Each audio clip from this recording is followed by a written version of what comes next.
muuqaalkani waxaan ku soo koobi doonaa sida looga taxadaro ama looga hortago safmarka coronavirus. Haddii aan eegno calaamadaha lagu garto COVID-19, qandho daran, qufac qallalan iyo naqaska oo kugu xidhma ayaa ka mid ah.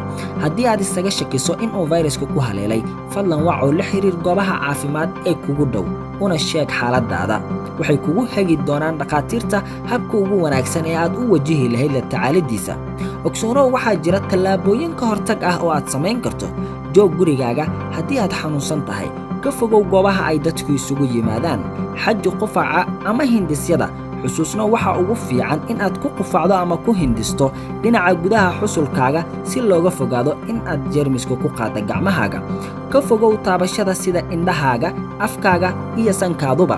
Ku nadiifi jeermis dile waxyaabaha la isla wadaago ee yaalla guriga ama xafiiska si looga baaqsado faafidda fayraska. Ururkuma jeermis dilaha CDC nadiifinta taleefankaaga gacanka ugu yaraan maalintii 1 jeer. U dhaq gacmahaaga si joogto ah adigoo isticmaalaya saabuun ugu yaraan 30 daqiiqaba hal mar. Waxaadna isticmaashaa hand sanitizer ka hor inta aadan bixin marka aad dhaqdo gacmahaaga.